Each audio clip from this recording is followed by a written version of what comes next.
गाया से जनुआ के हमारा पटना रे फर गइले बा। और जितने भी कैमरामैन हैं हम सभी आगे बढ़ते हैं तो सबसे ज्यादा योगदान कैमरामैन वाले का होता है और ये बहुत खुशी मिलता है हम सभी को। आप सभी चढ़ाते हैं और बाकी नया नया अपडेट सभी के पास तक पहुंचाते हैं। सबसे पहले पगली इंटरटेनमेंट के मालिक, वाह आप भी हैं, हंसते हैं तो लगता है जैसे भी माटी फोड़ रहा है। दांत बड़ा बड़ा है पगली के। भाई आप इधर ध्यान देंगे थोड़ा सा।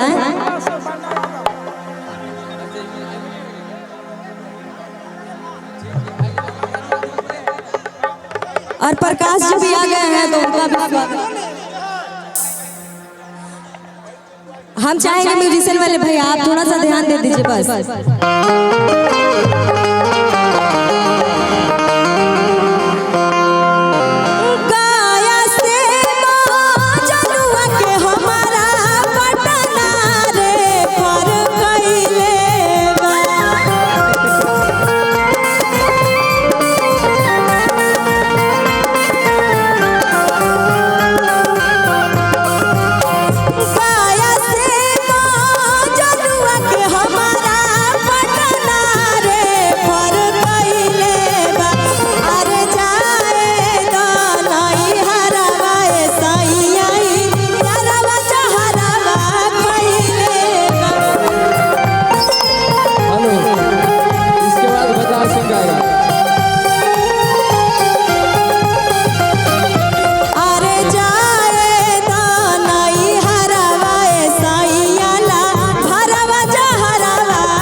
और फिर से मुखिया जी की तरफ से बहुत बहुत रुपए का पुरस्कार। साज भीड़ से सब लोग हट जाइए भैया, अभी तो कम से कम हटिए, हट जाइए। कलाकार से नजर मिलने दीजिए बजाने वाला को।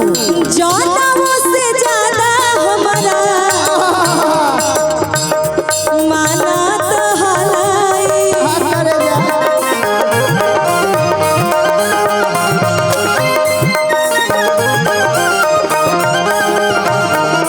जौनाओं से ज्यादा हमारा करो हल प्यार हो।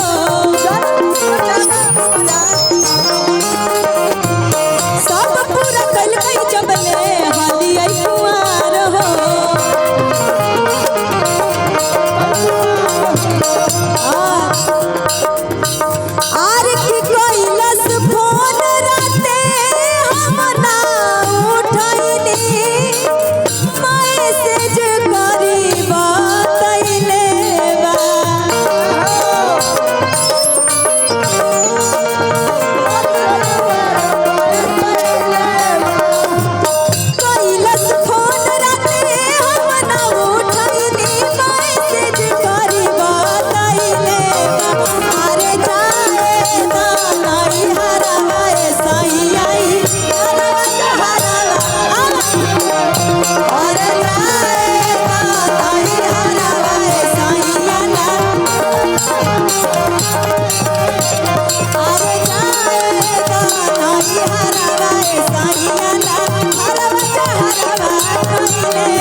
एक गाना और रोशन जी के साथ फिर आया था, बहुत ही अरे की पियावा मिलल रंगा दरवा सखी के खाली पाप करो है, खाली खाली जान मारता है। सूरज भैया पैसा। अरे की पियावा मिलल रंगा दरवा सखी के खाली पाप करो है, हसे जिया पल के राई फलवा साड़ी से हमर साफ करो है। पति देव गुंडा मिल गए, मतलब प्यार से बोला जाए तो मार काट करने वाले, उधर से काट के आते हैं और इधर साड़ी से साफ करते हैं। और एक गाना मेरा बहुत ज्यादा बवाल मचा रहा है, आप सभी सुने ही होंगे, गाया से पटना रेफर कैले बा, कितने लोग सुने हैं? सभी लोग ना? अच्छा यही सुना है, लेकिन सैड है। एक गाना और सुनाते हैं, उसके बाद इसको सुनाएंगे, बाकी बहुत सारे लोग हैं। आर की हमारा छोड़ी दूसरे से प्यार हो गेला रे छौड़ा कैसे दिलावा तोर छीनार हो गेला। मतलब अगर प्यार से बोला जाए तो मतलब इनको प्यार हो गया है सूरज जी से, इनको बुला के लाइए। आइए सूरज जी, भाग क्यों रहे हैं? अच्छा डिजिटल के पैसा कहाँ जाए?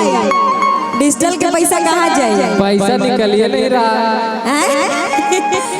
थोड़ा देर के लिए समझ लीजिए कि इनसे प्यार हो गया है सूरज जी को, हो गया है ना? हकीकत में नहीं लीजिए आप सभी। बहुत ही प्यारा गाना है, बहुत प्यार मिला आप सभी का, सबका थोड़ा थोड़ा मुखड़ा। आरे की हमारा छोड़ी दूसरे से प्यार हो गेला। सूरज जी को डांस करवाना है, ठीक, क्योंकि उनके सिस्टर का शादी है और खुशी का माहौल है तो सभी लोग डांस करेंगे क्या?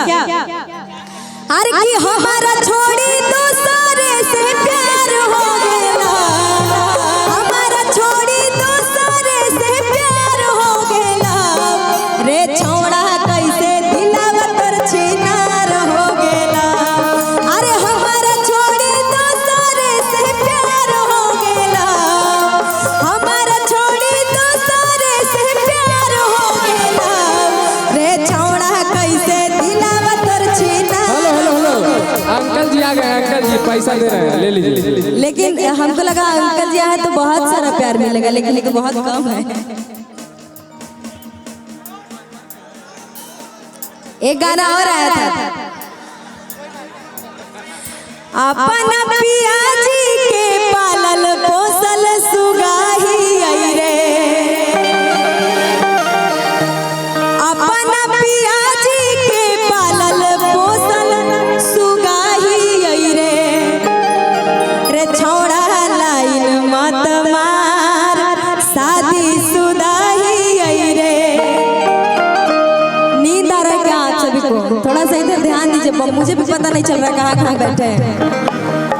कि अपना पिया जी के पालल पोसल सुगाही आई रे,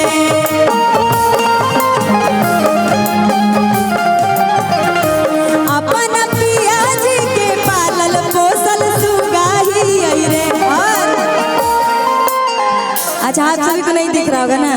रे छौड़ा लाइन मत मार शादी सुदाही आई रे छौड़ा लाइन मत मार शादी सुदाही।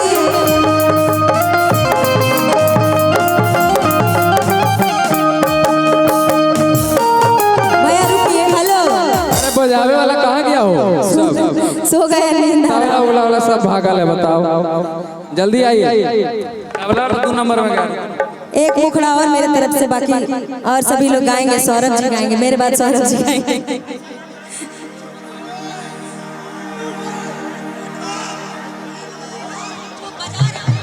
भैया आइए, अच्छा से बजाइए आप लोग। अच्छा हेलो हेलो। गाया से जनुआ के हमारा पटना रे फर गईले बा। ये गाना बहुत ही अच्छे म्यूजिक डायरेक्टर